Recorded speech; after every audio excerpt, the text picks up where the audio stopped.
उत्तर प्रदेश के मऊ जिले के घोसी कस्बे से गोरखपुर जाने वाले इस स्टेट हाईवे पर दूर दूर तक किसी इंसान की परछाई भी नजर नहीं आ रही थी। कार की हेडलाइट्स की पीली रोशनी उस गहरे सन्नाटे को चीरते हुए आगे बढ़ रही थी। कार की स्टीयरिंग व्हील पर आर्यन के हाथ थोड़े कांप रहे थे। बगल वाली सीट पर बैठा पीयूष लगातार अपने फोन को स्क्रॉल कर रहा था, लेकिन सिग्नल न होने के कारण स्क्रीन पर सिर्फ नो सर्विस चमक रहा था। पीयूष एक लंबी सांस छोड़ते हुए बोला, भाई सच सच बता, तेरा इस बार का नीट का एग्जाम कैसा गया था? तूने उस दिन के बाद से इस बारे में बात ही नहीं की। आर्यन ने बिना थके उदास नजरों से सामने सड़क को देखते हुए कहा, क्या खाक अच्छा गया था यार। पेपर देखते ही दिमाग सुन्न पड़ गया। 2 साल कोटा में घिसने के बाद भी ऐसा लग रहा था जैसे कुछ आता ही नहीं। अब बस पापा की उम्मीदें याद आ रही हैं। अरे भाई, तू खुद को दोष क्यों दे रहा है? तुझे पता भी है कि बाहर क्या चल रहा है। पेपर सिर्फ तेरे लिए कठिन नहीं था, बल्कि पूरा सिस्टम ही सड़ चुका है। क्या मतलब? तू कहना क्या चाहता है? मतलब ये भाई कि पेपर लीक हो गया था। मार्केट में लाखों करोड़ों रुपए में पेपर बिके थे। जिन बच्चों ने कभी किताब खोल कर भी नहीं देखी थी, उनकी पूरे में से पूरे नंबर आने वाले हैं। अब तो चारों तरफ हंगामा मचा हुआ है। हर कोई कह रहा है कि री एग्जाम होगा। सुप्रीम कोर्ट तक बात जा चुकी है। आर्यन के पैरों तले जमीन खिसक गई। उसने गाड़ी की रफ्तार थोड़ी धीमी की। तुझे कैसे पता पेपर लीक हुआ था? कहीं ये सिर्फ अफवाह तो नहीं? तू जानता है ना, री एग्जाम मतलब फिर से वही टेंशन, वही नींद उड़ जाना। नहीं भाई, ये कोई अफवाह नहीं है। आज शाम एनटीए का ऑफिशियल ट्वीट भी आया था। पहले तो वो लोग सब मना कर रहे थे, लेकिन अब मामला बड़ा हो गया है। जांच भी शुरू हो चुकी है और शायद एग्जाम दोबारा हो। तू बस टेंशन मत ले, इस बार तू अच्छे से कर लेगा। आर्यन ने एक ठंडी सांस ली। सुनने में तो राहत लग रही है पीयूष, लेकिन सच कहूं तो अंदर से मैं पूरी तरह टूट चुका हूं। अब दोबारा एग्जाम का नाम सुनकर भी डर लग रहा है। क्या पता इस बार फिर कुछ गड़बड़ हो जाए। समझ नहीं आता हर साल बच्चों के भविष्य के साथ ऐसा क्यों होता है। भाई हमारा देश है, यहाँ प्रतिभा से ज्यादा पैसा बोलता है। पीयूष ने खिड़की के बाहर देखते हुए कहा। बाहर का नजारा और गहरा होता जा रहा था। सड़क के दोनों तरफ बड़े बड़े गूलर और बरगद के पेड़ थे, जिनकी शाखाएं भूतिया उंगलियों की तरह हवा में हिल रही थीं। रास्ता और ज्यादा सकरा और सुनसान होता जा रहा था। ऐसा लग रहा था मानो वे किसी दूसरी ही दुनिया में प्रवेश कर रहे हो, जहां इंसानों का कोई नामो निशान नहीं था। गाड़ी की रफ्तार 50 किलोमीटर प्रति घंटा थी।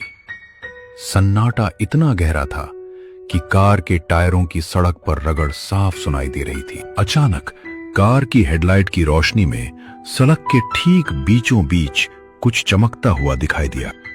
आर्यन, गाड़ी रोक, धीरे कर। पीयूष अचानक चिल्लाया। आर्यन ने घबराकर ब्रेक पैडल पर पैर दे मारा।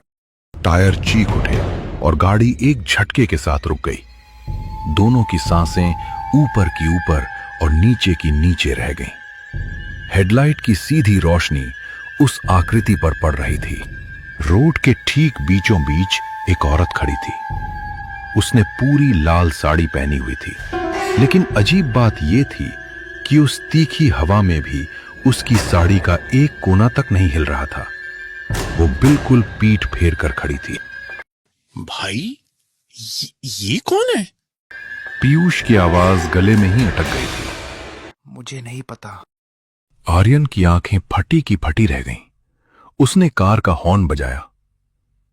तभी बिना किसी शारीरिक हलचल के वो औरत धीरे से मुड़ी। हेडलाइट की तेज रोशनी में जब दोनों ने उसका चेहरा दिखा तो उनके फेफड़ों की हवा गायब हो गई। उसका चेहरा बिल्कुल सफेद सपाट था। आर्यन, गाड़ी पीछे ले भाई, गाड़ी पीछे ले। पीयूष पागलों की तरह चिल्लाने लगा, लेकिन इससे पहले कि आर्यन बैक गियर डालता, वो औरत एक पल में बिना पैर हिलाए हवा में तैरती हुई दाईं तरफ की घनी और कटीली झाड़ियों में विलीन हो गई। उसके जाने के बाद झाड़ियों में कोई हलचल भी नहीं हुई, जैसे वहां कोई था ही नहीं। पीयूष हांफते हुए बोला, अबे आर्यन, ये ये औरत इतनी रात को इस सुनसान रोड पर क्या कर रही थी? चारों तरफ मीलों तक कोई गांव या घर नहीं है। ये इंसान नहीं थी भाई, ये कोई भूत प्रेत था। आर्यन का दिल इतनी जोर से धड़क रहा था कि उसे अपनी छाती में उसकी आवाज सुनाई दे रही थी। भाई, ये सब सोचकर दिमाग खराब मत कर। मैं गाड़ी आगे लेकर चलता हूं। मुझे ये जगह बिल्कुल ठीक नहीं लग रही है। यहां रुकना मौत को दावत देना है। आर्यन ने कार तेजी से आगे बढ़ाई, लेकिन जैसे ही गाड़ी उस जगह से गुजरी जहां वो औरत खड़ी थी, ऐसा लग रहा था कि कोई बहुत ही खूंखार नजरों से उनका पीछा कर रहा है। वे बस किसी भी तरह इस सड़क से बाहर निकलना चाहते थे। पीयूष मन ही मन सोचने लगा, आखिर वो औरत वहां क्या कर रही थी? क्या वो सच में कोई भटकती हुई आत्मा थी? क्या वो हमसे मदद मांग रही थी? नहीं, अगर मदद के लिए खड़ी होती तो हमारे पास जरूर आती। उसका इरादा कुछ और था। वो हमें रोकना चाहती थी। शिट शिट शिट, गाड़ी का रेडिएटर लीक हो गया है शायद। गाड़ी अब ज्यादा दूर नहीं जा पाएगी।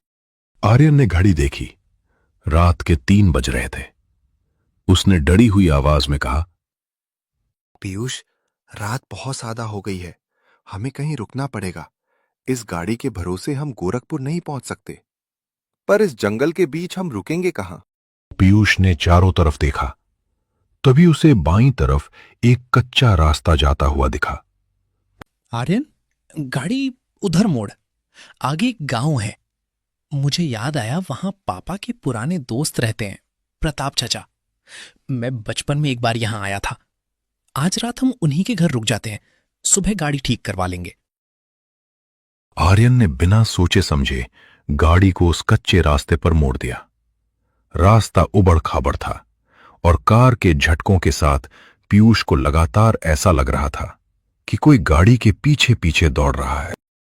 कच्ची सड़क खत्म होते ही एक अजीब सा पुराना और जर्जर गांव शुरू हो गया। गांव के प्रवेश द्वार पर एक पुराना पीपल का पेड़ था, जिस पर दर्जनों फटे हुए कपड़े लटक रहे थे। गांव में घुसते ही एक अजीब सी मनहूसियत का एहसास होने लगा। अजीब बात यह थी कि गांव की पूरी रौनक गायब थी। गर्मी की रात होने के बावजूद किसी भी घर के बाहर कोई खाट नहीं बिछी थी। कोई कुत्ता नहीं भौंक रहा था। कोई मवेशी की आवाज नहीं थी। आर्यन ने कार को एक पुराने मिट्टी और ईंटों से बने घर के सामने रोका, जिसका इंजन अब पूरी तरह से बंद हो चुका था। भाई, तू पक्का श्योर है ना कि ये वही गांव है? हाँ, मुझे थोड़ा थोड़ा याद आ रहा है। चल, किसी से प्रताप चाचा के घर का पता पूछते हैं।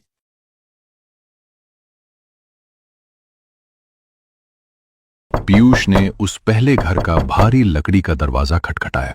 गांव के सन्नाटे में वो आवाज बहुत तेज गूंजी। कुछ देर तक अंदर कोई हलचल नहीं हुई। कोई है अंदर? प्लीज दरवाजा खोलिए। हम राहगीर हैं, हमारी गाड़ी खराब हो गई है। तभी दरवाजे के पीछे से एक महिला की बेहद डरी हुई, कांपती हुई आवाज आई। कौन है बाहर? चले जाओ यहाँ से। हमारे यहाँ कोई जवान लड़का नहीं है। हमारे घर में मत आओ। पीयूष और आर्यन ने एक दूसरे की तरफ देखा। पीयूष सोचने लगा, ये कैसी अजीब और डरावनी बात हुई। जवान लड़का नहीं है। इसका क्या मतलब हुआ? हम तो बस रास्ता पूछ रहे हैं। पीयूष ने उस अजीब बात को इग्नोर करने की कोशिश की और अपनी आवाज को जितना हो सके विनम्र बनाते हुए बोला, चाची, हम कोई चोर डाकू नहीं है। हम यहाँ प्रताप काका के घर जाना चाहते हैं। आप बस कृपा करके ये बता दें कि प्रताप काका का घर कहाँ है, हम चले जाएंगे। प्रताप का घर? मेरे घर से आगे बढ़ो, 3 नंबर का जो बड़ा मकान है वही उनका है। लेकिन तुम दोनों जल्दी अंदर चले जाओ, बाहर मत खड़े रहो। वो मकान गांव के बाकी घरों से थोड़ा बड़ा और पुराना था। पीयूष ने राहत की सांस ली और दरवाजा खटखटाया। एक बूढ़े व्यक्ति की भारी लेकिन घबराई हुई आवाज गूंजी। कौन है इतनी रात गए? चाचा, मैं पीयूष, सुभाष का बेटा, लखनऊ वाले सुभाष जी का बेटा। अंदर सन्नाटा छा गया। फिर तेजी से ताला खुलने और जंजीर हटने की आवाजें आईं। दरवाजा खुला और सामने सफेद धोती कुर्ता पहने, हाथ में लालटेन लिए एक बूढ़े सज्जन खड़े थे। उनकी सफेद दाढ़ी थी और चेहरे पर गहरी झुर्रियां थीं, लेकिन उनकी आंखों में इस वक्त खौफ साफ देखा जा सकता था। वो प्रताप चाचा थे। प्रताप ने तुरंत उन दोनों को अंदर लिया और एक चटाई पर दोनों को लेकर बैठ गए। इस वक्त, इस काली रात में तुम दोनों यहां क्यों आए? क्या तुम्हारी मति मारी गई थी? चाचा जी, हम लोग घोसी से गोरखपुर जा रहे थे। रास्ते में एक अजीब सी औरत दिखी और थोड़ी देर बाद हमारी गाड़ी खराब हो गई। रात भी काफी हो चुकी थी, इसलिए पीयूष को आपका याद आया। बस इसी वजह से हम यहां आ गए। ठीक है, तुम लोग यहां रुक सकते हो, लेकिन एक बात हमेशा याद रखना, रात में इस घर से बाहर मत निकलना, चाहे कोई भी आवाज दे। और सुबह सूरज निकलने से पहले यहां से जाने की कोशिश भी मत करना। क्यों चाचा, आप ऐसा क्यों बोल रहे हैं? क्या इस गांव में डाकू आते हैं या यहां हमारे पापा का कोई पुराना दुश्मन रहता है जो हमें मार देगा? ये कोई मजाक नहीं है पीयूष। ये तुम्हारे पापा के किसी दुश्मन की बात नहीं है। ये इस गांव का वो श्राप है जो हर जवान लड़के को लिए जाता है। अब चुपचाप अंदर के कमरे में जाओ, सो जाओ, और याद रखना, कमरे की खिड़की भूल कर भी मत खोलना। प्रताप चाचा ने उन दोनों को घर के सबसे पिछले हिस्से में बने एक पुराने कमरे में भेज दिया। कमरे में एक पुराना पलंग, एक फटी हुई दरी और कोने में एक लकड़ी की बड़ी सी खिड़की थी। पीयूष तो लेटते ही गहरी नींद में सो गया, लेकिन आर्यन की आंखों में नींद बिल्कुल नहीं थी। बार बार उसे वही औरत याद आ रही थी, उसका बिना चेहरे वाला सफेद चेहरा और अचानक झाड़ियों में गायब हो जाना। आखिर वो औरत जंगल की तरफ क्यों भागी? क्या उसे सच में हमारी मदद चाहिए थी? क्या वो किसी मुसीबत में थी और हम डरपोक इंसानों की तरह उसे छोड़कर भाग आए? नहीं, पीयूष सही कह रहा था, वो सामान्य नहीं थी। लेकिन चाचा की बातें, इस गांव के लोगों का ये डर, आखिर माजरा क्या है? तभी आर्यन का ध्यान चाचा की उस सख्त हिदायत पर गया, खिड़की भूल कर भी मत खोलना। उसने खिड़की की तरफ देखा, तभी उसके नथुनों में एक बेहद अजीब लेकिन अलौकिक खुशबू आई। वो खुशबू इतनी सम्मोहक थी कि आर्यन का पूरा शरीर अपने आप खिड़की की तरफ खिंचा चला गया। उधर से तो बहुत अच्छी खुशबू आ रही है। आर्यन ने सम्मोहित अवस्था में बुदबुदाया। खिड़की की भारी कुंडी को धीरे से खोल दिया। जैसे ही खिड़की के दोनों पल्ले खुले, बाहर का दृश्य देखकर आर्यन की आंखें फटी की फटी रह गईं। वहां कोई अंधेरा या डरावना जंगल नहीं था। खिड़की के ठीक बाहर एक बेहद सुंदर जादुई बगीचा था। वहां सफेद रंग के अजीबोगरीब फूलों के पेड़ थे जो रात के अंधेरे में खुद चमक रहे थे। आसमान में चांद बिल्कुल सफेद और अपनी पूरी गोलाई में चमक रहा था। पीयूष, पीयूष उठ भाई, देख बाहर क्या है। क्या हुआ भाई? क्या वो औरत आ गई? नहीं भाई, बाहर देख। आर्यन ने खिड़की की तरफ इशारा किया। पीयूष ने जब खिड़की के बाहर का वो अकल्पनीय और खूबसूरत मंजर देखा तो उसके मुंह से निकला, वाह, ये क्या नजारा है भाई! ये तो किसी परियों की कहानी जैसा लग रहा है।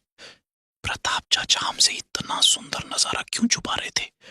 उन्होंने तो कहा था कि बाहर मौत है। चल पीयूष, उस बड़े घर में चलते हैं, देखते हैं कि वहां क्या है। शायद हमें वहां अपनी कार के लिए कोई सामान या मदद मिल जाए। और ये खुशबू, ये मुझे अपनी तरफ खींच रही है। नहीं आर्यन, चाचा ने बाहर जाने से साफ मना किया है। उन्होंने कहा था कि सुबह होने से पहले पैर भी बाहर मत निकालना। हमें उनकी बात माननी चाहिए। अरे डरपोक, खिड़की से देख, बाहर कोई खतरा नहीं दिख रहा है। आर्यन कुछ बोल ही रहा था कि दोनों की नजर अचानक बाहर चली गई। चांदनी में उन्होंने देखा प्रताप चाचा बिना लाठी के तेजी से चल रहे थे और उनके कंधे पर गांव का एक लड़का बेहोश पड़ा था। भाई, चाचा चाचा उस लड़के को कहां ले जा रहे हैं? वो तो पैर से अपाहिज थे ना। ये सब क्या हो रहा है? पीयूष, कुछ तो गड़बड़ है। प्रताप चाचा वैसे इंसान नहीं हैं जैसे दिखते हैं। मुझे लगता है इस गांव में कुछ बहुत गलत चल रहा है और हमें उस लड़के को बचाना होगा। हाँ आर्यन, तू सही बोल रहा है। अगर हम आज चुप रहे तो शायद कल हमारी बारी होगी। चल वहां चलते हैं और देखते हैं कि वो बूढ़ा क्या छुपा रहा है।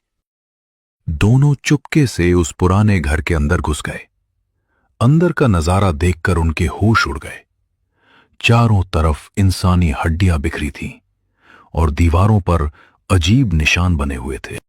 घर के बीचों बीच हवा में एक अजीब सा दरवाजा तैर रहा था, नीले काले धुएं का भयानक भंवर। उसे देखकर पीयूष डर से कांप उठा। ये क्या मामला चल रहा है इस गांव में भाई? ये दरवाजा क्या है? ये कोई जादू टोना है या कोई शैतानी शक्ति? आर्यन जैसे अपने होश खो चुका था। उस दरवाजे से कुछ उसे अपनी तरफ खींच रहा था और उसके कदम धीरे धीरे खुद ही आगे बढ़ने लगे। मुझे जाना होगा पीयूष। वो मुझे बुला रहा है। वो इस दरवाजे के पार है। आर्यन, वहां से वापस आ, मुझे कुछ ठीक नहीं लग रहा है। वो तुझे मार डालेगा भाई, वो जो भी है। वापस आ। लेकिन इससे पहले कि पीयूष कुछ कर पाता, उस जादुई दरवाजे ने एक भयानक सक्शन के साथ आर्यन को पूरा का पूरा अंदर खींच लिया। पलक झपकते ही आर्यन गायब हो गया और दरवाजा फिर से शांत होकर घूमने लगा। पीयूष की आंखें फटी की फटी रह गईं। वो घुटनों के बल बैठ गया और पागलों की तरह रोने लगा। आर्यन, नहीं। पीछे प्रताप चाचा खड़े थे, लेकिन इस बार उनकी आंखें पूरी तरह काली हो चुकी थीं। मूर्ख लड़के। आर्यन अभी जिंदा है, लेकिन उसे वापस लाने के लिए मुझे उसकी जगह एक और जवान लड़का चाहिए। और याद रखना पीयूष, कहानी अभी खत्म नहीं हुई है।